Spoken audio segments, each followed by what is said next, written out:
Bismillahirrahmanirrahim. Assalamualaikum warahmatullahi wabarakatuh. Selamat malam, sugeng dalu, salam sejahtera untuk kita semua, Bapak Ibu. Yang kami hormati Bapak petinggi beserta staf pemerintah desanya, dan Bapak Ibu Kang Mas Bayu, warga Desa Lebak. Perkenalkan, kami dari PMI badai menyampaikan sedikit tentang donor darah. Alhamdulillah, tadi saya persiapkan kantong 50 kantong sudah habis. Ini teman ngambil kantong darah lagi karena yang antri masih banyak ya. Nanti mudah-mudahan yang belum daftar bisa daftar dengan tahu apa itu donor darah dan manfaatnya apa untuk kita sebagai pendonor. Ya, insya Allah nanti akan saya sampaikan. Mohon izin Pak Igi. Bapak Ibu semua, ada pepatah tak kenal makanya tak sayang, ya. Makanya di sini akan saya sampaikan apa itu tentang donor darah. Donor darah itu maksudnya apa Bapak Ibu? Donor darah itu adalah pengambilan darah secara intravena dari tubuh pendonor yang memenuhi syarat dimasukkan ke dalam kantong darah. Itu namanya donor darah. Seperti yang Bapak Ibu saksikan, ya, itu namanya donor darah. Beda dengan transfusi darah. Kalau transfusi darah itu pemberian kantong secara intravena pula, ya, dari kantong darah ke tubuh pasien, tentu setelah melewati berbagai macam uji pemeriksaan dan kecocokan darah. Jadi Bapak Ibu semua, syarat-syarat untuk menjadi pendonor ini sangat penting sekali Bapak Ibu ketahui. Ya, nanti bisa yang memenuhi syarat, monggo silahkan ikut daftar. Syarat pendonor yang pertama yaitu harus sehat kondisinya. Ya, artinya apa? Dalam keadaan donor Bapak Ibu harus dalam kondisi sehat, tidak terserang penyakit apapun, ya. Bahkan dengan kalau habis minum obat sebelum lewat 3 hari tidak diperkenankan untuk donor. Kalau sudah lewat 3 hari baru boleh donor. Kemudian syarat yang berikutnya umur. Usia boleh donor mulai 16 sampai 60 tahun. Monggo yang usia tersebut kondisinya sehat bisa daftar nanti, ya. Usia 16 sampai 60 tahun. Ya, kemudian untuk wanita ditambah tidak sedang datang bulan, hamil atau menyusui. Ya, nanti selebihnya tim yang akan menentukan Anda layak untuk donor atau tidak. Gitu. Kemudian yang lebih menarik Bapak Ibu, makanya kalau nggak donor belum. Manfaat donor darah ini penting sekali. Manfaat donor untuk kita setelah aku pendonor apa? Ya, apalagi yang butuh di rumah sakit tentu sangat bermanfaat sekali, ya. Karena belum ada pengganti darah. Ya, orang anemi di rumah sakit butuh darah itu wajib mendapatkan darah, tidak bisa diganti dengan vitamin atau suplemen lain. Sedangkan pabrik darah itu sampai hari ini di negara manapun tidak ada yang mampu membuat darah. Jadi pabrik darah itu hanya ada di tubuh kita, yaitu di sumsum tulang kita. Ya, makanya jangan takut ketika donor, ya, nanti darah jenengan tidak bakalan habis, ya, karena volume darah yang diambil 350 cc itu tidak ada apa-apanya. Dalam 2 hari volume darah akan kembali penuh. Setelah 2 bulan sel darahnya menjadi dewasa dan siap untuk didonorkan kembali. Makanya jangan takut menjadi pendonor, nggak bakalan habis, otomatis itu, ya. Manfaat donor apa saja? Yang pertama Bapak Ibu ketahui, ya, Kang Mas Bayu semua, kalau kita mau rutin donor setiap 3 bulan, hasil penelitian WHO di Finlandia, seorang pendonor rutin tiap 3 bulan itu bisa mencegah penyakit gagal jantung dan stroke sampai 85%. Ya, pengen sehat apa betul? Nah, itu. Jadi manfaatnya sangat luar biasa. Alasannya apa? Alasannya sederhana. Secara keilmuan kita, secara ilmiah, ya, sel darah kita itu usianya hanya 120 hari atau 4 bulan. Jadi setiap 4 bulan sel darah akan dihancurkan oleh tubuh, kemudian sumsum tulang akan membentuk sel darah baru. Jadi ibaratnya motor itu selalu diganti oli secara rutin. Nah, kalau jenengan mau rutin tiap 3 bulan donor, kira-kira motor atau mesin sering diganti oli dengan tak pernah ganti oli awetan mana kira-kira? Tetap awet yang sering ganti oli. Kita betul. Makanya jenengan nanti bisa ikut donor setiap 3 bulan sekali, insya Allah. Monggo nanti ke depan Pak Bayu bisa Lebak dibentuk paguyuban ya. Kersane kita rutin datang kunjungan tiap 3 bulan nanti. seperti desa-desa yang lain, seperti Pelajan itu Bapak Ibu, kalau kita kunjungan ke sana minimal 100 kantong Bapak Ibu kita dapat di Pelajan itu, itu. Kemudian manfaat berikutnya, dengan donor darah juga bisa mencegah penyakit kanker, apapun jenis kankernya Bapak Ibu. Kenapa? Alasannya karena penyakit kanker itu yang dia makan adalah zat besi kita. Jadi suplemen utama di dalam darah unsurnya adalah zat besi, makanya dengan donor juga bisa mencegah penyakit kanker. Nah, itu. Kemudian manfaat berikutnya apa Bapak Ibu? Setiap kali jenengan semua donor darah jenengan nanti akan kita periksa 4 macam penyakit dan gratis, tidak dipungut biaya. Nah, yang mengganti biaya nanti siapa? Yang nanti yang mengganti biaya adalah keluarga yang butuh pasien, ya, keluarganya pasien yang butuh darah, itu yang mengganti.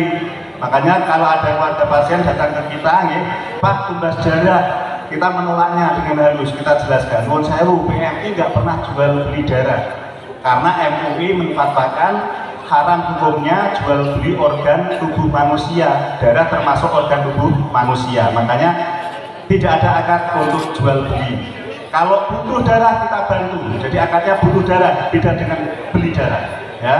Kalau butuh darah, kalau ada dari stok kita kasih dari stok, ya, dari kita keliling seperti ini dibuat untuk stok.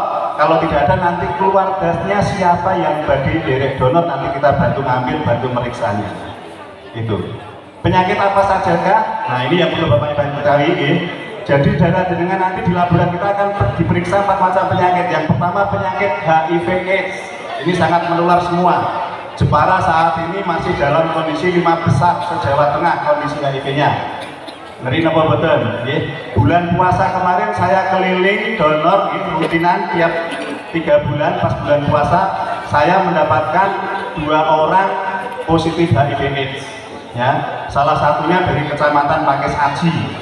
Ya, setelah tak kunjungi ke rumahnya kemarin Bapak Ibu, usianya baru 33 tahun, cewek cantik banget sekali warnanya, tapi positif HIV.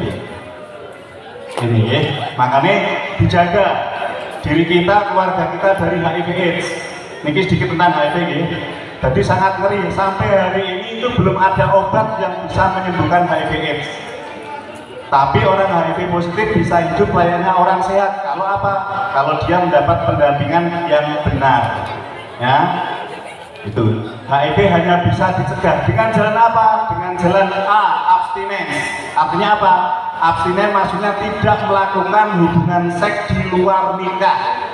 Ya, monggo adik-adik yang remaja semua sudah punya pacar belum? Ya, ngapusi mestinya dulu pacar ya. Boleh pacaran tapi yang sehat. Maksudnya apa pacaran sehat? Ya, jalan-jalan makan bakso, minum susu gitu ya. Nah, bukan itu ya, pacaran sehat itu berarti jangan langgar norma-norma agama kita. Semua agama sepakat ya, tidak memperkenankan adanya hubungan seks bebas ya, itu. Abstinen, tidak melakukan hubungan seks di luar nikah. B dipanjangkan dengan apa? Be faithful. Artinya apa? Bagi yang sudah menikah, Bapak Ibu yang sudah menikah, setialah kepada pasangannya masing-masing. Ya, itu. Di Jepara, menurut saya Bapak Ibu, tertinggi penderita HIV/AIDS itu didominasi ibu rumah tangga. Ya, itu tertinggi di Jepara. Ya, dari pekerjaan itu ibu rumah tangga paling tinggi. Makanya Bapak Ibu dijaga, ya, putra putri dijogo. Kemudian dilanjutkan berikutnya dengan C, ya. Kalau C saya tidak sepakat dengan cegah dengan pemakaian kondom, berarti kita mengizinkan seks bebas. Kita betul. Nah, C kita kembali ke karakter kita. Ya, sebagai orang Indonesia, sebagai orang yang beragama tentu menentang adanya semua jenis pelanggaran norma susila. Kita betul. Kemudian D kita panjangkan dengan don't drug, jangan pernah pakai narkoba, minuman keras jenis apapun. Ya, itu. Kemudian E kita panjangkan dengan edukasi. Tolong nanti setelah paham bahayanya HIV bisa disebarluaskan di sekitar kita. Mudah-mudahan kita semua terbebas dari yang namanya penyakit HIV/AIDS itu. Kemudian selain HIV apa? Penyakit sifilis yang kita periksa.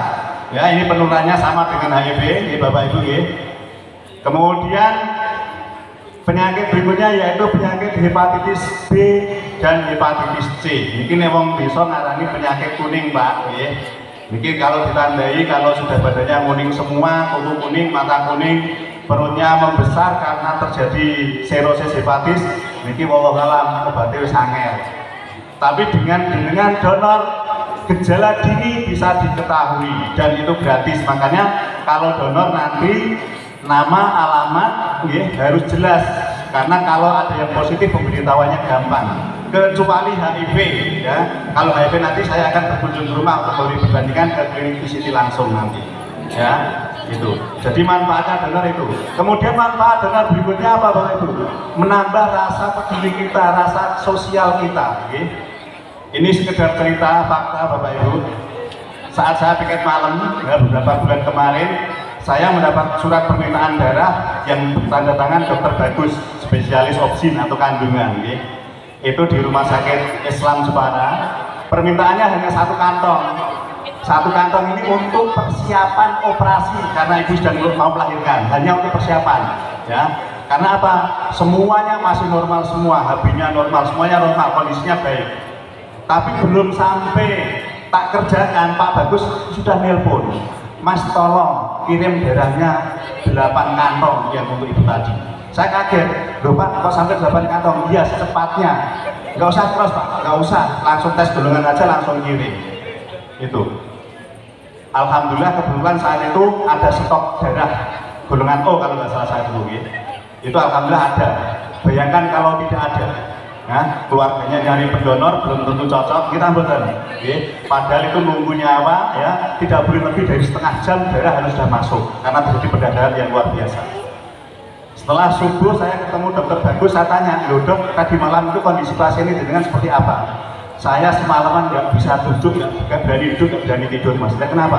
Pasien saya itu setelah tak ambil, tak bedah, tak ambil bayinya, tak angkat, kemudian plasentanya ternyata menempel pada dinding rahim. Setelah plasenta saya angkat Mas, ternyata darah langsung mengalir karena robeknya dinding rahim, kados keran air Mas. Makanya harus segera. Bayangkan kalau kita tidak ada stok darah, nah nasib itu tadi. Kita mboten. Monggo silakan Bapak Ibu, budayakan hidup sehat dengan donor darah. Nggak usah takut. Ya, ada beberapa memang saudara kita pendonor yang habis donor atau bahkan belum selesai itu kondisinya pusing, ada. Itu faktornya kenapa? Karena dia takut yang berlebihan. Ya, karena dengan rasa takut yang berlebihan akan mempengaruhi konsumsi oksigen yang masuk dalam otak. Kalau oksigen dalam otak kurang, otomatis akan terjadi pusing dan bisa sampai pingsan. Ya, itu. Demikian, insya Allah mudah-mudahan bermanfaat. Ya, sambil menunggu kantong darahnya datang, monggo silakan daftar dulu aja. Ya, nanti kita eksekusi setelah kantongnya datang. Terima kasih Pak Igi, teman-teman, saudara-saudara dari Lebak semua. Mudah-mudahan nanti kita bisa kunjungan tiap 3 bulan Pak Igi. Nanti bisa dibentuk paguyuban, ada kepengurusannya. Karena salah satu syarat menjadi desa siaga itu wajib ada paguyuban donor darahnya. Dan di Lebak ini pendonornya sudah sangat luar biasa banyak. Rombongannya Mas Rizal banyak, Mas Rizal rombongannya Mas Amin juga banyak dari teman-teman NU ya. Mudah-mudahan nanti bisa bergabung semua. Demikian dari kami, mohon maaf atas segala kekurangan kehilafan. Wabillahi taufiq wal hidayah. Wassalamualaikum warahmatullahi wabarakatuh.